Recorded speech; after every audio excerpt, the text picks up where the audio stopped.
Now, look, an interesting piece in the UK Telegraph this week about the palace redefining itself for the King's reign and publishing a new set of written values. How have those values been updated?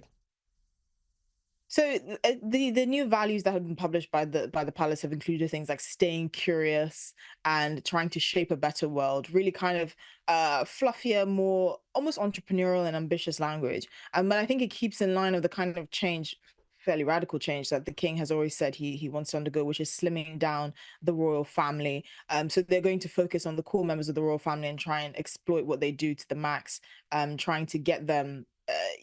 Really focused on initiatives that can make the most out of the few members of the royal family that it has left. So you can see they've kind of sidelined Zara Tindall and her husband, Beatrix, and all of the other kind of more peripheral members of the royal family. The Sussexes have long gone, but again, the royal family has maintained that kind of separation between the core members of the royal family and the more auxiliary members will remain in place. So it's just kind of marketing to indicate what the king is looking to do, and it's also in line with kind of slimming down the costs of the royal family. We know that many royal estates are undergoing significant renovations, which are costing hundreds of millions of pounds, and so because of that, they also have to kind of negotiate how to make the most out of the working members of the royal family, to make the most impact, but also to be the most effective.